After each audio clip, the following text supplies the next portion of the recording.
그때보다 힘차고 참 밝은 찬양. 우리 찬양대 찬양 들은 게 진짜 언제인지 모르겠어요. 다시 한번 큰 박수 한번 해주시기 바랍니다. 감사합니다. 1900년대 초반에 그 소설로 큰 인기를 모았던 책이 있습니다. 에덴의 동쪽이라고 하는 책인데 원래는 존 스타인백이라고 하는 사람이 히트를 친 유명한 소설입니다. 이것이 1950년대 영화로 이제 발매가 되었는데 이때 엘리야 카잔이라고 하는 아주 유명한 감독이 이제 메가폰을 잡고 여러분 잘 아시는 제임스 딘이 주연을 하면서 세상에 얼굴을 알렸던 작품이 에덴의 동쪽이라고 하는 작품입니다. 이때 제임스 딘이 아주 반항적인 둘째 아들 역할을 해서 세계적인 인기를 끌게 되었죠. 이 영화의 배경은 2차 세계대전이 끝난 다음에 한 10년쯤 지나서 이 전쟁에 책임을 놓고 미국과 다른 나라들이 이제 공방을 벌이던 그런 상황에서 일어난 일입니다. 미국의 북캘리포니아에 살던 이 애덤이라고 하는 사람은 이제 2차 세계대전에 참전했던 군인 출신이고 아주 신앙이 돈독했던 사람입니다. 근데 가정에서는 매우 가부장적인 그런 분이기도 했습니다. 그에게는 2명의 아들이 있었습니다. 첫째 아들은 에런인데 이 아들은 아버지가 하는 말에 토를 달지 않고 무조건 순종적으로 잘 따르던 아들이었습니다. 종교적으로 굉장히 엄격했는데 이 모든 것을 순응하며 살았던 아들이 에런입니다. 근데 둘째 아들은 시시건건 반항을 했던 아들이에요. 그러니까 우리나라 사춘기, 중2병 정도 생각하시면 되겠어요. 그 당시 이 칼이라고 하는 주인공이 제임스 딘이 열연했던 역할이었습니다. 아버지가 하는 이야기에 이게 순종적이질 않아요. 매번 반항을 하고 나가서 사고치고 이러니까 아버지가 늘 이 둘째 아들에 대해서는 굉장히 싸늘한 태도를 유지합니다. 결국 이 둘째 아들 칼은 형만 편애하는 아버지에 대한 상처를 가지고 살아가게 되고 아버지는 늘 아버지의 말을 반항하고 밖으로만 떠도는 이 아들에 대해서 탐탁치 않게 여기게 되죠. 근데 이 폭풍 같은 이 과정 속에서 아버지와 칼이 어떻게든 화해를 하는 장면이 이 영화 안에서 이제 녹아나게 됩니다. 사실 이 영화의 모토는 창세기에 나오는 카인과 아벨의 이야기를 따서 영화에 녹였다고 합니다. 그래서 이 부자지간의 애증 관계 속에서 대화의 단절, 소통의 부재가 얼마나 많은 오해와 불신을 낳게 되는지를 말해주고 있는 영화가 에덴의 동쪽입니다. 우리나라에서도 이것이 한국화적으로 이제 재해석해서 드라마로 방영이 되기도 했죠. 전혀 다른 이야기로 발전이 되긴 했지만 이 영화에서 주목해 봐야 될 아주 중요한 내용은 모든 사람은 자신을 위한 정의를 가지고 살아가고 있다는 거예요. 무슨 얘기냐면 아버지는 아버지 입장에서 아들은 아들의 입장에서 다 맞는 이야기를 하고 있습니다. 틀린 이야기가 아닙니다. 아버지 입장에서는 아버지 말 잘 안 듣고 매번 반항을 하고 하는 그 아들이 어떻게 보면 탐탁치 않은 거죠. 아버지 입장에서는 충분히 이해가 갑니다. 칼의 입장도 마찬가지죠. 형만 편애하고 형만 예뻐하는 아버지가 좋아 보일 리가 없죠. 그러니까 늘 사람들이 이야기하는 정의라는 게 뭐냐? 다 자기 입장에서 하는 정의라는 거예요.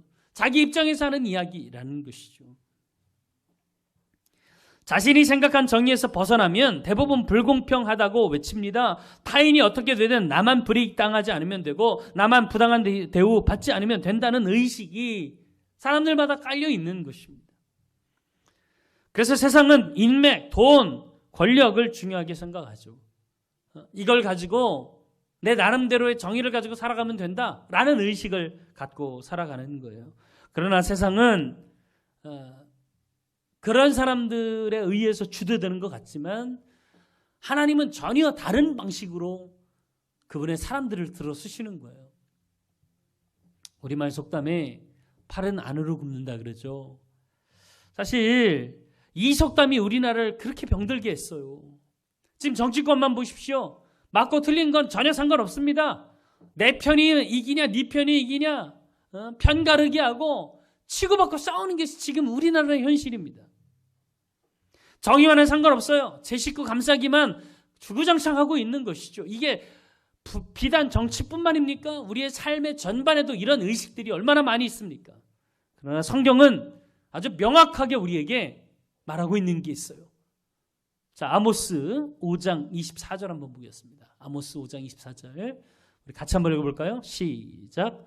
오직 공법을 물같이 정의를 하구수같이 흘릴지로다. 아멘. 여러분, 내 입장, 다른 사람의 입장 다 떠나서 하나님이 원하시는 것은 정의와 공법이 물같이 하수같이 세상에 흐르길 원하는 겁니다.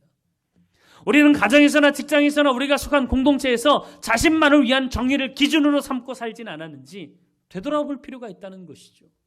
내 입장에서는 이게 맞다, 내 입장에서는 이게 맞다, 그렇게 자신의 입장만을 고수하며 외치지 말고 진짜 하나님 입장에서 공의가 뭔지 정의가 뭔지 무엇이 옳고 그른지를 분별할 줄 아는 것이 믿음의 사람이어야 된다는 것입니다.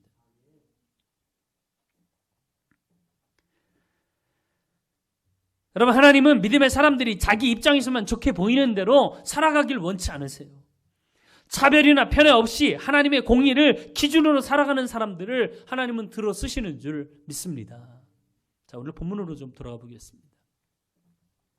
자, 사울왕의 아들인 이스보셋이 이스라엘 11지파의 추대를 받아서 왕이 되었습니다. 그리고는 지금 7년 이상이 흘렀습니다. 그동안 다윗을 추대한 유대라고 하는 지파와 아주 첨예하게 대립하고 싸우고 가고 있어요. 11대 1이라고 하는 이 비율만 보더라도 누가 봐도 11지파의 추대를 받은 이스보셋이라고 하는 왕이 훨씬 더 가능성이 많아 보이죠. 11명이 한 명 때리는데 이게 감당이 되겠습니까? 진짜 하나님의 은혜로 다윗은 점점 부흥하게 하시고 나머지 이 11지파는 패하게 하심으로써 이제 좀 균형이 맞아가는 그런 상황이었습니다.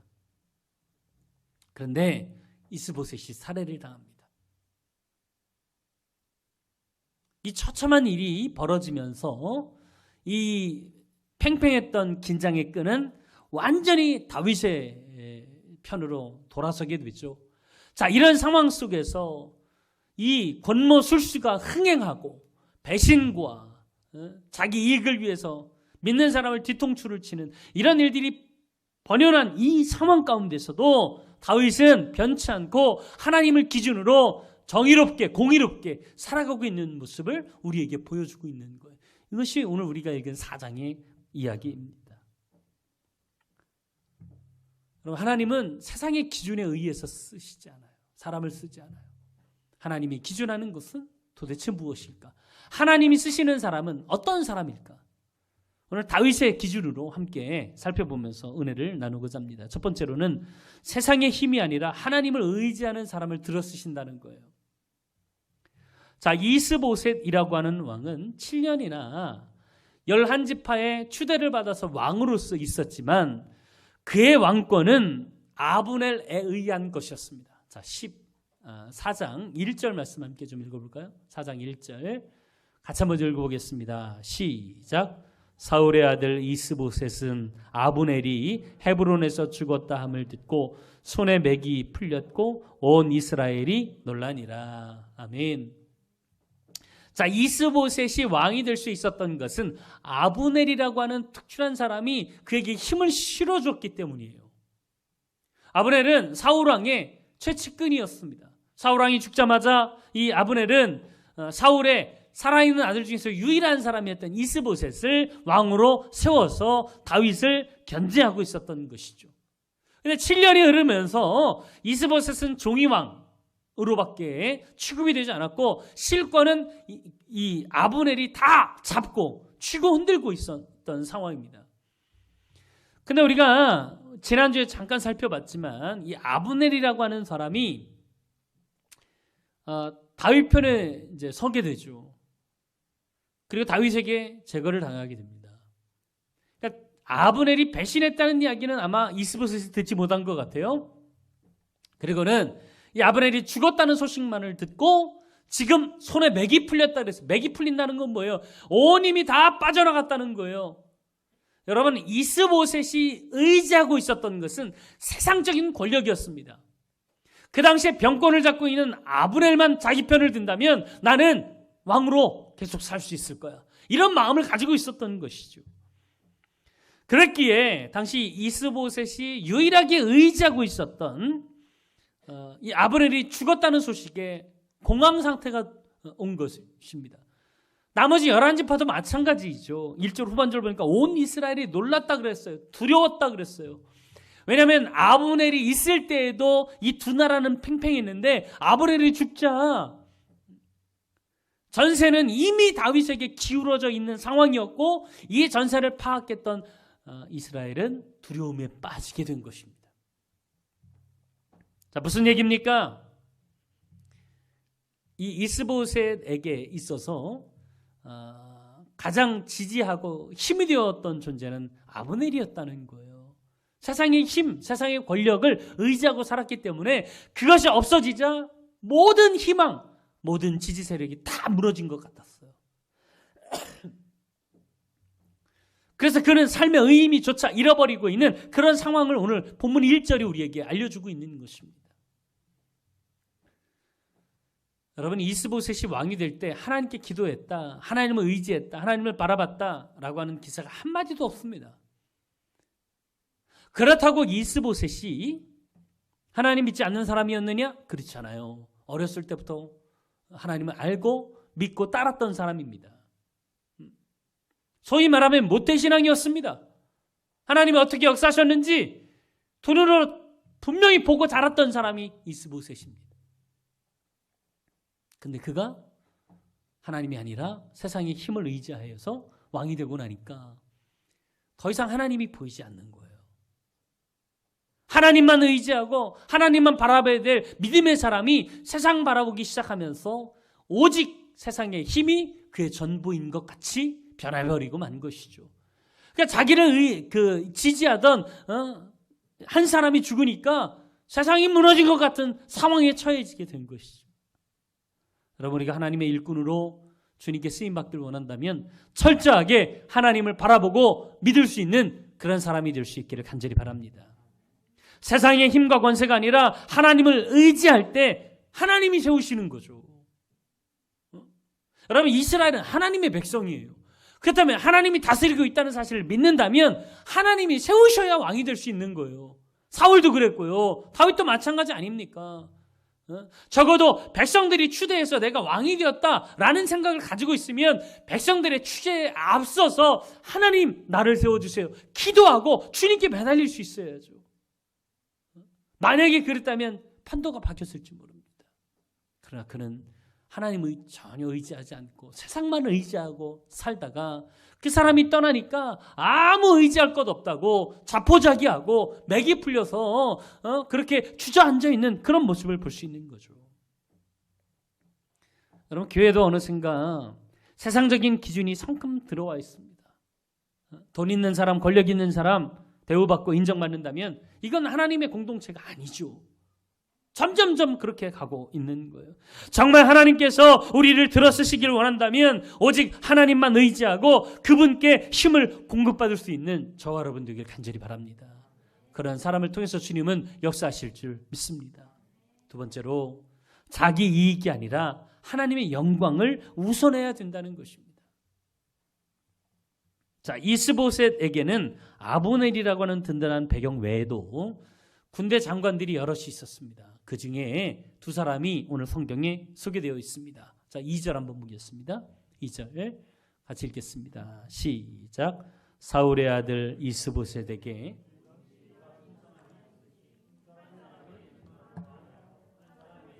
레갑이라 베냐민 족속 브에노 사람 림몬의 아들들이더라. 브에노도 베냐민 지파에 속하였으니. 아멘. 이 레갑과 바아나라고 하는 사람은 사울과 같은 베냐민 지파에 속해 있던 사람입니다. 그러니까 자기 지파에서 군 지휘관으로 있으니까 이 이스보셋은 자기의 최측근으로 이 두 사람을 삼고 가까이 했던 것입니다. 그런데 그 최측근으로 믿고 자신의 곁을 내주었던 이 레갑과 바아나가 이스보셋을 암살하게 된 거예요. 자, 6절 보세요. 6절. 레갑과 그의 형제 바아나가 밀을 가지러 온 채하고, 온채했다는 건 뭐예요? 속였다는 겁니다. 밀을 가지러 온 채 이 이스보셋에 접근하죠. 그리고 집 가운데로 들어가서 그의 배를 찌르고 도망하였더라. 그의 배를 칼로 찌르고 도망간 거예요. 자, 7절 한번 보세요. 7절 시작. 그들이 집에 들어가니 이스보셋이 침실에서 침상 위에 누워 있는지라 그를 쳐 죽이고 목을 베어 그의 머리를 가지고 밤새도록 아라바 길로 가. 자, 단순히 찌른 것만이 아닙니다. 오늘 성경은 이 두 사람의 악행을 아주 상세하게 소개하고 있어요. 칼로 찔렀어요. 그리고는 침상에 쓰러져서 누워있을 거 아닙니까? 한참을 기다리고 나서 이 사람이 힘이 다 빠질 때를 기다리고 가서 다시 그를 쳤다 그랬어요. 죽을 때까지 팬 거예요. 그리고는 그 사람의 목을 잘라서 다윗에게로 가지고 간 겁니다. 얼마나 악합니까? 이스보셋이 자기 지파라고 최측근에 세우고 두 사람을 크게 의지했었는데도 불구하고 이 두 사람이 이스보셋을 처참하게 죽이고 살해한 겁니다. 배신도 이런 배선이 없죠. 왜 이 두 사람이 배신했을까? 여러분, 아까도 얘기했지만 자기 민족의 큰 지휘자였던 이 아브넬이 죽고 나니까 전세가 이미 기울어진 것을 알았던 거예요. 어떻게 하면 좋을까? 그러다가 자기가 믿고 자기가 섬겼던 주인을 뒤통수치고 그 사람의 목을 가져다가 다윗에게 주면 자기에게 이득이 되겠다. 그러니까 자기 이익을 위해서 주인도 배신하고 뒤통수치고 지금 다윗에게로 가버린 것이죠. 그리고는 심지어는 다윗 앞에서 뭐라고 얘기합니까? 하나님의 이름을 언급하면서 하나님이 다윗 왕의 원수를 갚아주셨습니다. 그러면서 이스보셋의 머리를 다윗에게 바쳤던 것이죠. 여러분, 정말 이 사람들이 하나님의 응답을 받고 이스보셋을 죽였을까요? 물론 하나님의 계획은 다윗을 왕으로 세우는 것이었습니다. 그러기 위해서는 이스보셋이 제거되어야 마땅한 일이죠. 그럼에도 불구하고 이 두 사람은 하나님을 위해서가 아니에요. 자기 이익을 위해서 과감하게 배신했던 것이죠. 이들은 철저하게 하나님을 이용했던 거예요. 자기 이익을 위해서 왕도 배신하고 하나님 이름도 너무도 쉽게 갖다 쓰고 있는 모습이 오늘 본문에 그려지고 있는 거예요.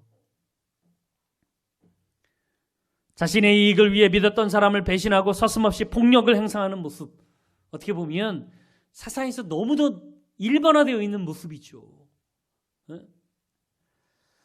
여러분, 레갑과 바아나가 보여준 이 음모와 살인은 자기 이익을 위해 왕을 죽이고 적진에 자기의 상관의 머리를 가져가서 투항하고 있는 이런 모습은, 다시 말하면 이 사람이 어떤 가치관을 가지고 살아가고 있는지를 단적으로 보여주고 있다는 말이죠. 절대 하나님의 기준으로, 하나님의 마음으로 살아가고 있는 사람이 아니에요.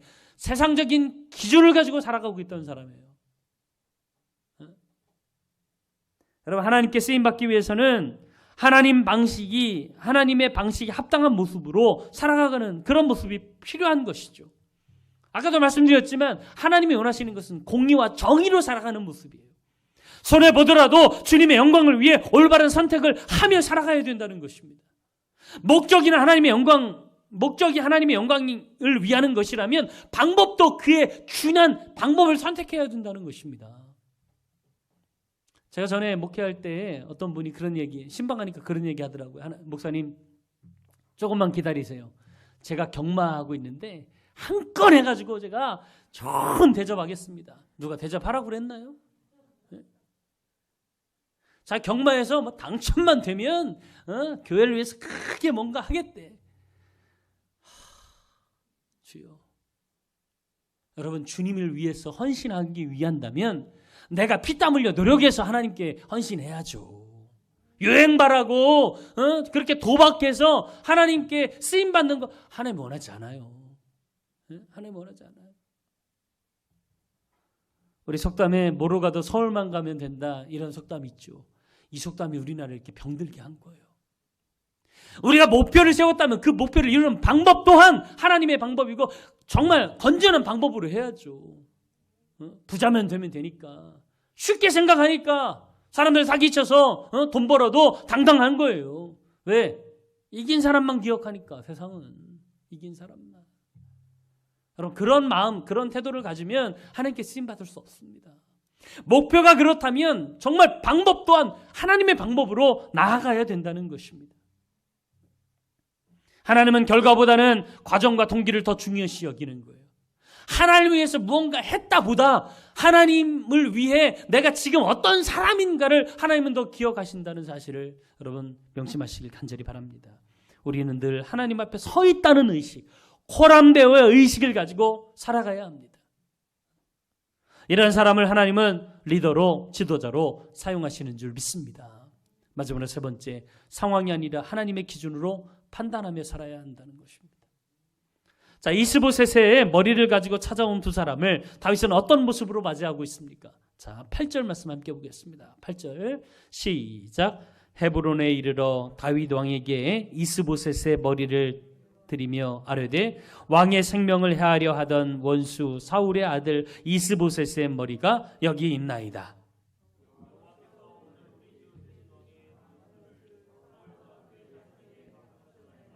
아멘.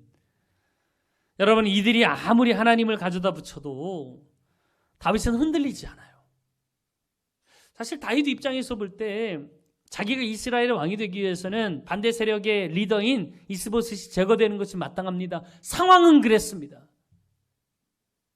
근데 누군가가 저 사람을 죽여서 내가 왕이 되는 거, 다윗은 그걸 원치 않았어요. 이스보셋을 살려주시고 이스보셋을 통해서 7년 넘게 그 나라를 유지하게 하셨던 데에는 다 하나님의 이유가 있다, 뜻이 있다라고 믿었던 것이죠. 아직 내가 배울 게 많아서 하나님이 나를 한 지파의 왕으로 삼아 기다리게 하신 것이라고는 믿음이 있었던 거예요. 그래서 다윗은 이 상황을 어떻게 판단합니까? 네가 나에게 정치적으로 도움을 줬으니까 나도 너에게 보상을 해줘야지, 이런 관점에서 지금 이 사람을 대하고 있지 않습니다. 오히려 하나님의 마음으로 그들을 책망하고 있는 거예요. 자, 9절부터 한번 볼까요? 9절. 다윗이 브에롯 사람 림몬의 아들 레갑과 그의 형제 바하나에게 대답하여 그들에게 이르되 내 생명을 여러 환난 가운데서 건지신 여호와께서 살아계심을 두고 맹세하노니. 무슨 얘기예요? 내가 죽을 고비 여러 번 넘겼지만 그 상황에서도 하나님이 나를 살려주셨다. 그 하나님을 두고 내가 맹세한다. 그러니까 다윗은 지금 상황 때문에 너를 판단하지 않겠다는 거예요. 하나님의 마음을 가지고 너를 바라보겠다라고 이야기하는 거죠. 그러면서 10절에 뭐라고 얘기합니까? 같이 한번 읽어볼까요? 10절 시작. 전에 사람이 내게 알리기를 보라 사울이 죽었다 하며 그가 좋은 소식을 전하는 줄로 생각하였어도 내가 그를 잡아 시글락에서 죽여서 그것을 그 소식을 전한 가품으로 삼았거든.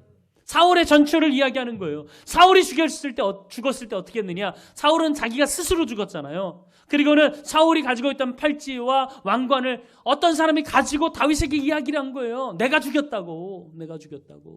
그럼에도 불구하고 내가 그 사람을 어떻게 했느냐? 그 사람을 죽이지 않았느냐?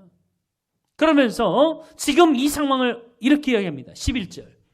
하물며 악인이 의인을 그의 집 침상 위에서 죽인 것이겠느냐? 그런즉 내가 악인의 피 흘린 죄를 너희에게서 갚아서 너희를 이 땅에서 없이 하지 아니하겠느냐? 사울도 내가 그렇게 되는데 너희들이라고 내가 가만둘 것 같아? 그리고는요, 실제로 12절 보니까 청년들에게 명해서 그 사람들을 다 죽이게 됩니다. 무슨 얘기입니까? 아무리 상황적으로 볼 때 그 사람이 나에게 이익이 되었어도 이스보셋을 죽여야 내가 온 이스라엘의 왕이 될 것이다라는 사실은 다윗도 충분히 알고 있었습니다. 그럼에도 불구하고 다윗은 거기에 연연해 하지 않아요. 이스보셋을 살려둔 이유는 나를 더 훈련시키기 위한 하나님의 계획이라는 사실을 믿었기 때문이죠. 정치적으로 나에게 이익이 되는 행동을 했다고 해서 선대하지 않았습니다. 오히려 책망합니다. 왜? 하나님의 계획을 니들 스스로 망치느냐. 너의 주인을 죽인 게 칭찬받을 일이냐? 그러면 그들을 처단하죠. 그러니까 하나님의 마음으로 지금 이 상황을 판단하고 있는 거예요. 여러분, 다윗은 세상 사람들이 살아가는 방식대로 살지 않았습니다. 이것이 다윗의 위대한 점입니다. 정치적으로 나에게 이익이 되는지 무엇이 나에게 이득인지 계산하지 않았습니다. 따지지 않았습니다. 왜요? 다윗은 철저하게 하나님을 의지하고 있었기 때문이에요. 때가 되면 하나님이 나를 온 이스라엘의 왕으로 세우실 것이다. 지금까지 13년 아니 20년도 기다렸는데 이것 좀 더 못 기다릴까? 내가 왕이 되는 게 내가 꿈꿔서 된 게 아니지 않느냐.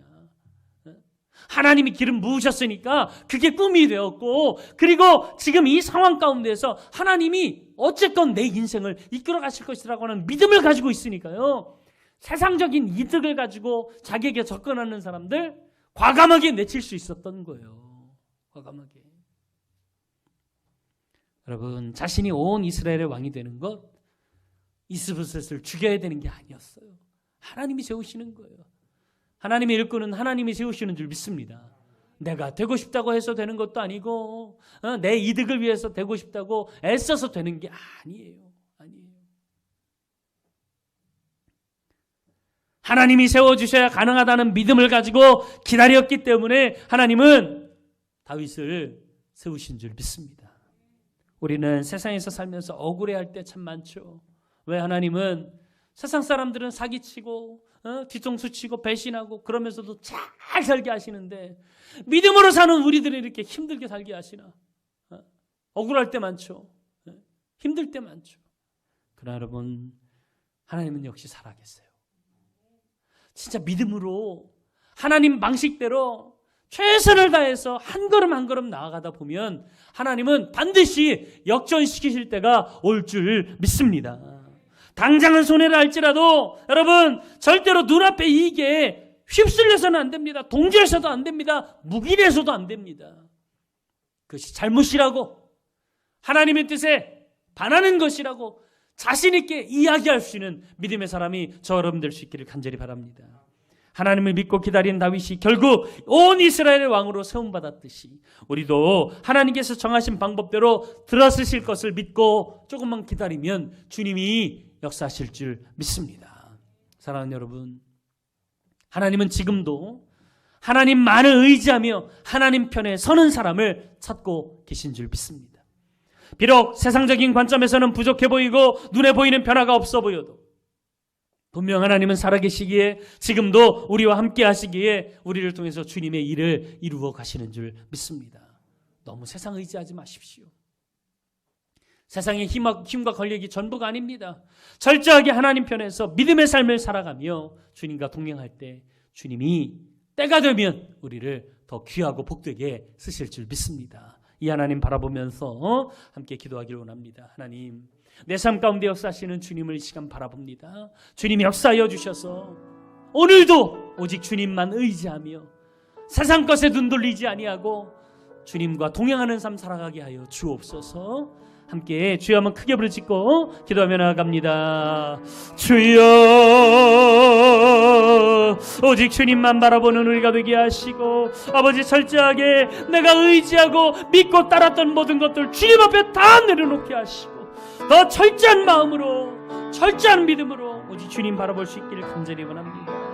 세상이 변하고 특별히 억울한 마음이 내 마음속에 깊어진다 할지라도 오직 주님 아시는 줄 믿고 오직 주님 바라보며 믿음으로 한 걸음 한 걸음 나아가게 하시고 승리하는 삶 살아갈 수 있도록 우리를 도우시고 인도하시길 간절히 원합니다. 성령님 역사하여 주옵소서. 우리를 주여 들어서 주옵소서. 믿음으로 승리할 수 있도록 우리를 사용하여 주옵소서. 오직 주님만 의지하게 도와 주옵소서. 성령님 역사하실 줄 믿습니다. 인도하여 주옵소서. 사랑의 주님, 세상 사람들이 참 부러웠습니다.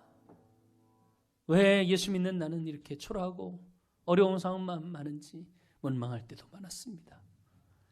그러나 여전히 주님 살아계시기에 다시 한번 주님 바라봅니다. 때가 되면 하나님 들으실 것을 믿기에 믿음으로 주님을 바라보게 도와 주시옵소서.